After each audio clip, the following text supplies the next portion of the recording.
Assalamualaikum warahmatullahi wabarakatuh. Alhamdulillahirrabbilalamin. Assalatu wassalamu ala asyrafil anbiya'i wal mursalin wa ala alihi wa sahbihi ajma'in. Asyhadu an la ilaha illallah wa asyhadu anna Muhammadar Rasulullah. Allahumma shalli ala sayyidina Muhammad wa ala ali sayyidina Muhammad. Subhanaka la ilma lana illa ma 'allamtana innaka antal alimul hakim. Hasbunallahu ni'mal wakil, ni'mal maula wa ni'man nasir. La haula wa la quwata illa billahil aliyyil azim. Para pejuang Beli Indonesia di seluruh tanah air, alhamdulillah wa syukurillah, hanya kepada Allah kita menjadikan puji dan syukur yang telah memberikan kepada kita semua waktu dan kesempatan sehingga kita bisa kembali menghadirkan sebuah leader forum nasional. Setelah 2 minggu sebelumnya kita juga melakukan acara serupa dengan topik yang berbeda. Kepada Rasulullah Shallallahu Alaihi Wasallam senantiasa kita bersalawat. Allahumma sholli ala Sayyidina Muhammad wa ala ali Sayyidina Muhammad sebagai tanda cinta, sebagai tanda balas kasih sayang beliau kepada kita yang telah memperjuangkan kita agar kita selamat di dunia dan di akhirat, juga sebagai ekspresi rasa rindu yang mendalam untuk bisa bertemu dengan beliau nanti di yaumil kiamah. Para pejuang Beli Indonesia di seluruh tanah air, pada sore hari ini kembali kita menghadirkan Leader Forum. Namun sebelum itu saya kembali mengingatkan bahwa di dalam program ini bukan sebuah tontonan, tetapi inilah sebuah Leader Forum, forum bersama, di mana di semua tempat yang hari ini membuat kita terbatas antara ruang dan waktu, tetapi dengan menggunakan teknologi ini kita semua bisa hadir dalam sebuah forum yang namanya Leader Forum Nasional. Layaknya Leader Forum yang teman-teman lakukan di berbagai daerah, bahwa di dalam forum ini pun kita akan membahas satu persoalan yang membicarakan dengan kepentingan kita bersama, apakah itu menyangkut kepentingan pribadi, kepentingan perusahaan, atau kepentingan kita sebuah bangsa atau umat dan bangsa kita. Dan di akhir program nanti, bagian akhir dari acara ini, akan ada satu gerakan atau ada satu usulan atau apapun namanya rekomendasi untuk kita lakukan bersama-sama. Sebagaimana di sini dikatakan oleh Pak Happy bahwa akan ada satu semacam working grup kerja yang akan melakukan apapun berdasarkan dari Leader Forum yang kita lakukan pada sore hari ini. Nah, adapun pada siang hari ini topik yang akan kita bicarakan adalah ini adalah sesi panggilan negeri dengan topik membela ekonomi anak bangsa. Membela ekonomi anak bangsa ini kita pilih karena hari ini persoalan ekonomi yang dihadapi oleh anak-anak bangsa kita demikian rumit dan banyak yang terpuruk di dalam menghadapi kehidupan ekonomi. Kita sendiri yang di IBF dan di Gerakan Beli Indonesia paham bahwa sesungguhnya inti dari kehidupan dunia itu adalah kehidupan ekonomi. Maka siapapun yang tidak merdeka di dalam ekonomi, sesungguhnya dia tidak merdeka di dalam kehidupan. Dan topik kita hari ini adalah bagaimana membuat anak-anak itu merdeka dengan mengambil topik membela ekonomi anak bangsa. Mengapa membela ekonomi anak bangsa? Karena hari ini ada 2 hal yang kontradiktif para Bapak Ibu dan pejuang Beli Indonesia di seluruh tanah air. Di satu sisi kita sering mendengar bahwa harus banyak atau pemerintah harus menarik sebanyak-banyaknya investasi ke dalam negeri kita. Maka hari ini investasi dari luar itu mengalir deras seperti air bah. Bahkan banyak hari ini para pedagang atau para pengusaha yang memiliki modal kuat di seluruh dunia berbondong-bondong ke Indonesia untuk menanamkan modalnya. Kenapa? Karena Indonesia membuka selebar-lebarnya investasi itu. Bahkan kita tahu beberapa waktu yang lalu pemerintah mengumumkan adanya pembatalan atau pembukaan kembali negatif investasi. Jadi investasi yang seharusnya tidak boleh dibuka. Misal umpamanya pertanian, misal umpamanya retail, misal umpamanya adalah pertambangan dan lain-lain. Ada yang tidak boleh karena itu menyangkut kehidupan masyarakat kita. Nah, satu sisi memang kita seolah-olah menarik investasi sebesar-besarnya. Tetapi pada sisi lain, investasi itu justru membuat persoalan buat ekonomi rakyat kita. Banyak rakyat kita yang kesulitan karena banyak investasi masuk, di mana investasi itu masuk justru di tempat-tempat mereka mendapatkan hidup. Contoh misalnya maraknya supermarket modern, kemudian mengibarkan tutupnya banyak sekali sektor-sektor kerakyatan kita yang misalnya pasar tradisional, seperti misalnya warung-warung kecil. Ini adalah sebuah akibat dari investasi. Nah, inilah yang akan kita bicarakan pada sore hari ini, investasi satu sisi, tetapi di sisi lain kita harus membangun ekonomi rakyat kita. Mengapa? Karena justru rakyat ini adalah menjadi tulang punggung atau bentuk sebuah negara itu ditentukan oleh keadaan rakyatnya. Maka tidak ada suatu negara tanpa rakyat, maka rakyatlah yang harus kita bangun. Dan hari ini ada kebingungan memahami antara ekonomi yang berpihak pada kaum pemilik modal, apakah ekonomi Ya rakyatlah yang harus kita bangun. Inilah yang akan kita berbincangkan pada sore hari ini. Baik, para pejuang bela Indonesia di seluruh tanah air, kembali saya mengingatkan Anda untuk bisa berpartisipasi di dalam forum ini, karena ini adalah forum kita bersama. Jadi siapapun boleh ikut aktif. Ada pertanyaan, harapan saya sih ada pertanyaan banyak. Anda bisa bertanya melalui SMS di 0812 775 47081. Saya baca ulangi sekali lagi dengan lebih pelan. 0812 775 47081. 0812 775 47081. Dan bagi teman-teman yang hari ini yang hadir dalam Leader Forum Nasional pada Jumat kali ini edisi 22 Agustus tahun 2014, bisa juga mengirim foto keikutsertaan teman-teman melalui dikirim melalui email live@depricenter.asia. live@depricenter.asia. Nah, demikian para pejuang bela Indonesia sekalian yang saya muliakan. Sebelum saya lanjutkan, saya ingin memperkenalkan. Hari ini di studio ini saya tidak sendirian, tetapi banyak tamu-tamu atau teman-teman yang datang, sehingga kalau sendirian kan nggak enak lah. Siapa sih yang senang sendirian ya nggak? Kita di IBF, di Bela Indonesia selalu menganjurkan untuk berjemaah, untuk bersama-sama, karena dengan kebersamaan itu ada energi, ada inspirasi, bahkan ada hal-hal yang sifatnya tidak terduga yang justru memberikan wawasan kepada kita, sehingga dalam menghadapi kesulitan hidup, menghadapi masalah di dalam berbisnis lebih ringan dan lebih longgar. Nah, untuk itu saya ingin perkenalkan tamu-tamu saya yang membuat saya lebih longgar, lebih hidup. Kalau nggak ada teman-temannya, saya ngomong sendiri aja kayak orang gila di dalam tempat ini. Maka saya ingin perkenalkan satu-satu dulu. Saya panggil pertama adalah Mas Putro. Sini Mas Putro. Mas Putro. Ini Mas Putro. Assalamualaikum Mas Putro. Waalaikumsalam warahmatullahi wabarakatuh. Ini dalam rangka apa kesini sebenarnya? Kita menghadiri undangan Pak Happy. Oh, undangan Pak Happy. Sekaligus untuk masuk TV. Mudah-mudahan ya silaturahim kita ke kantor Bali Muda supaya kita juga biar lebih akrab juga. Kebetulan ada teman-teman Fikot yang lama yang sudah lama kita nggak ketemu. Alhamdulillah kita bisa ketemu hari ini. Oke, jadi silaturahmi itu memperluas rezeki dan memperpanjang umur. Insya Allah. Ya, selanjutnya saya panggil ada Kang Duden. Kang Duden. Kang Duden ini kemarin saya baru pulang dari Sukabumi, berjalan-jalan karena diperintah oleh Pak Happy untuk melihat langsung bagaimana situasi ekonomi rakyat kita yang ada di Sukabumi. Kang Duden, assalamualaikum. Waalaikumsalam, Bang. Nah, pegang lu mic ya, Kang. Oh, iya. Ya, Kang Duden. Ya, gimana ceritanya bisa sampai sini, Kang? Dekat dikit mainnya biar nggak masuk suara. Oh, iya. Ya. Kebetulan kemarin Bang Aswani ke sana silaturahmi. Nah, sekarang kita ke sini silaturahmi ke Oh gitu ya. IBF. Berbalas pantun. Ya, berbalas pantun. Iya. Gimana, Kang? Bisnis bagus? Bisnis alhamdulillah. Lagi merangkak, Bang. Merangkak. Enggak apa, merangkak dulu. Iya. Merangkak kan baru berjalan pelan-pelan, baru berlari. Iya, Ya, insya gitu. Allah. Iya. Paling tidak kalau belajarnya jadi merangkak, begitu lari kan jadi lancar. Insya Allah. Jangan tiba-tiba lari, pasti ini bayi ajaib. Gitu. Tapi nggak apa-apa. Baik, Kang Duden, terima kasih. Yes. Selanjutnya saya ingin memanggil beberapa teman di belakang dulu. Ada Mas Primo. Nah, Mas Primo ini adalah orang yang paling rajin upload berbagai kegiatan yang kita tahu bahwa Mas Primo adalah seorang yang cukup memberikan inspirasi bagi banyak orang. Mas Primo, assalamualaikum. Waalaikumsalam warahmatullahi wabarakatuh. Gimana Mas Primo kabarnya? Alhamdulillah sehat, Bang. Iya, jadi ceritanya saya sampai ke sini tuh kemana? Emang sengaja diundang oleh Sodik atau gimana sebenarnya? Iya, kalau orang dakwah tuh nggak perlu diundang kan. Oh, gitu. Ada keramaian kita datang ke sana gitu. Oh gitu ya. Iya. Ya alhamdulillah saya mau ucapkan terima kasih teman-teman yang ke Leader Forum 2 minggu yang lalu. Saya kirim foto ayah saya lagi kena stroke. Oh gitu. Itu ternyata itu sudah stroke yang kedua kata dokter. Alhamdulillah hari ini tadinya yang sudah mati sebelah kanan, hari ini bisa jalan, bisa lari, bisa makan, bisa ketawa. Alhamdulillah. Tolongan dari Allah. Alhamdulillah. Terima kasih doa teman-teman semua di seluruh Amin. Indonesia. Amin. Ya. Ya, kita ingat kemarin ada fotonya Mas Primo yang mengirimkan foto ayahandanya yang sedang di rumah sakit, kemudian kita membacakan Al-Fatihah secara bareng. Peristiwa ini mengingatkan kita pada suatu ketika ada saudara kita, pejuang kita, namanya Pak Iskandar. Pak Iskandar di Yogyakarta, yang juga dikabarkan dulunya sempat sakit yang sama, Mas. Kemudian Bu Latifah, istrinya, mengabarkan ke kita supaya membaca Al-Fatihah. Nah, malam itu kita sama-sama baca Al-Fatihah.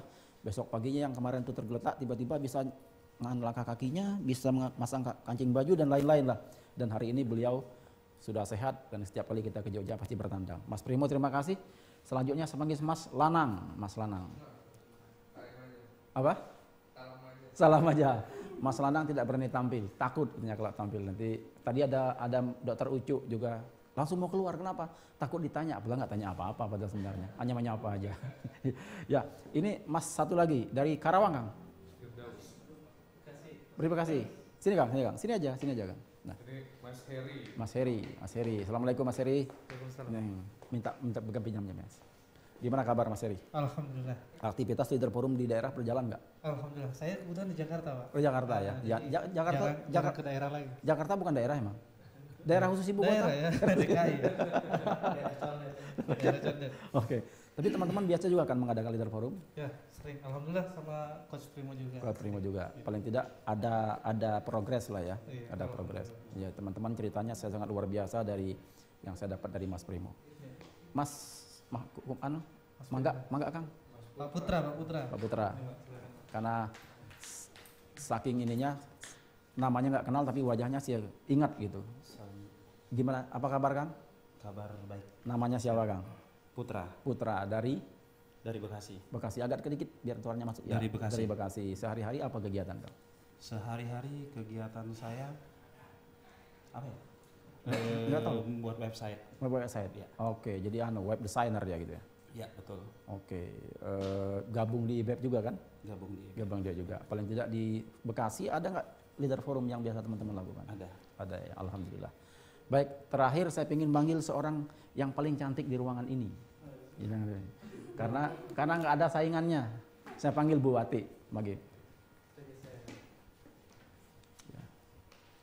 Ya, assalamualaikum Bu Wati. Waalaikumsalam warahmatullahi. Agak dekat dikit. Iya. Gimana kabarnya Bu? Alhamdulillah sehat. Ya, Pak. kemarin tuh begitu kita pulang, kita menikmati sayur asam. Tetapi saya bilang sama kawan, kayaknya ya sayur asam di rumah Bu Wati itu lebih nikmat daripada yang ke Bayerian. Ya. Gimana ceritanya Bu? Bisa sampai ke sini? Alhamdulillah. Pertamanya silaturahmi juga Pak. Kebetulan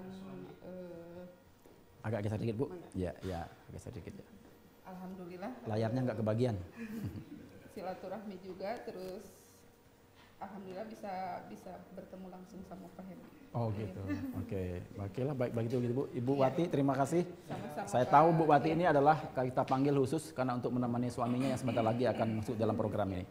Baik, para pejuang beli Indonesia di seluruh tanah air, kita akan lanjutkan acara ini. Bahwa kemarin ada selama 2 hari kami di Sukabumi karena menjalankan perintah dari pemimpin gerakan beli Indonesia untuk memantau langsung bagaimana sesungguhnya ekonomi rakyat kita di tingkat bawah. Ada sebuah ironis bahwa ketika kita dikatakan bahwa ekonomi kita naik pada angka 5,5%, bahkan ada angka yang sangat optimis 6,2%. Tapi ternyata di tingkat yang paling bawah justru ekonomi rakyat kita itu sangat berantakan. Jadi sebenarnya pertumbuhannya itu ada di mana? Dan berikut ini adalah sebuah tayangan atau sebuah cerita tentang seorang anak kita atau seorang pejuang kita yang sedang mengalami persoalan karena ternyata derasnya arus investasi yang masuk ke Sukabumi itu justru membuat usahanya itu bermasalah. Dan berikut ini liputan selengkapnya.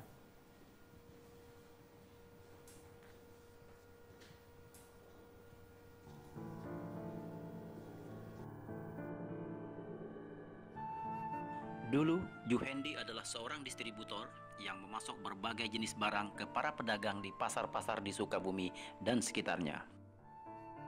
Dengan omset rata-rata 1,5 miliar per bulan, Juhendi memperkerjakan lebih dari 30 karyawan dengan 8 unit mobil box pengantar barang.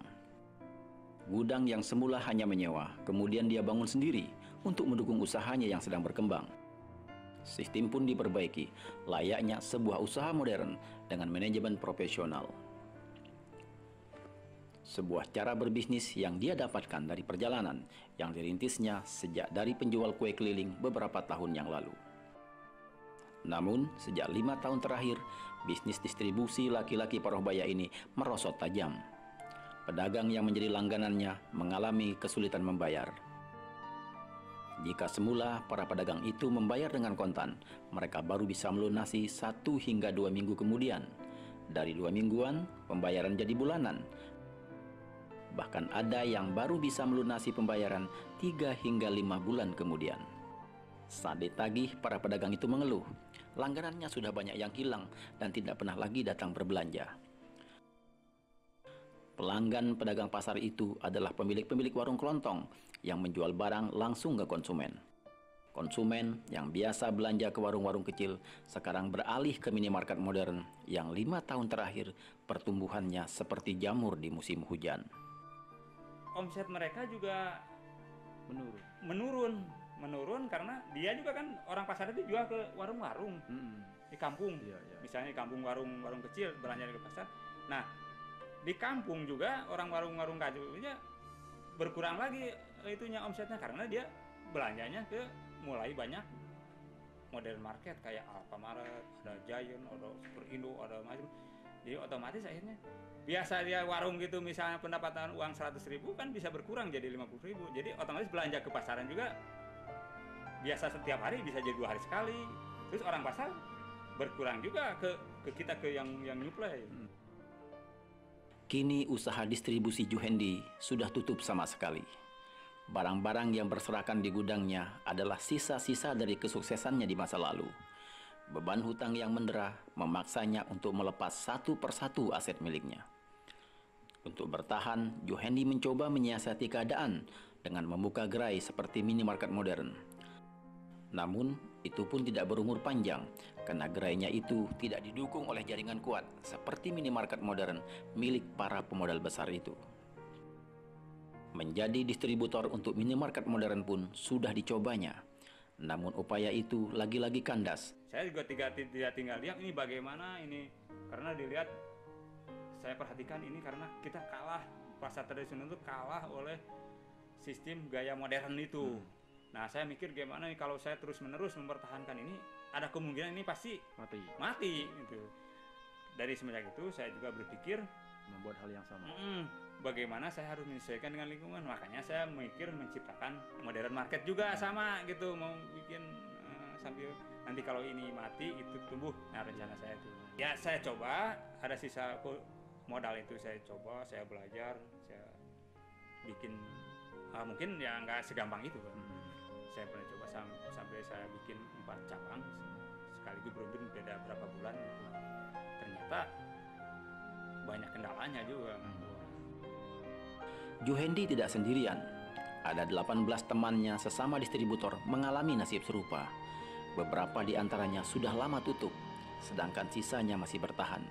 Bertahan yang hanya menunggu waktu usaha itu untuk berhenti sama sekali. Dari Sukabumi, tim The Presenter melaporkan.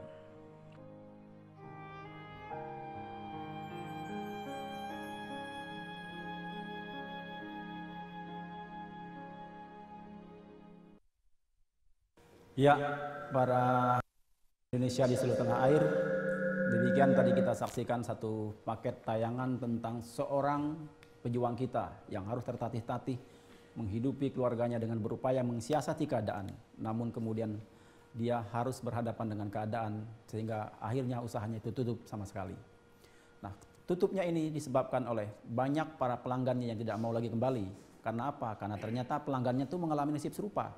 Justru di tingkat paling bawah, di tingkat retailer, di mana para pedagang kelontong yang menjual langsung ke konsumen itu pun hari ini pun berhadapan dengan persoalan yang sama. Dan ternyata mereka pun memiliki cara bagaimana untuk menghadapi keadaan itu.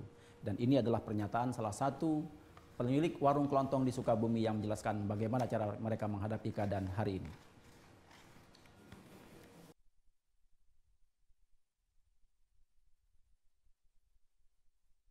Menjelang Idul Fitri atau Idul Adha, biasanya salah satu item yang paling banyak dicari itu sirup misalnya. Dan yang saya tahu beberapa tahun ke belakang itu masih menjadi primadona lah menjelang hari raya. Tapi kejadian yang paling membingungkan itu tahun ini.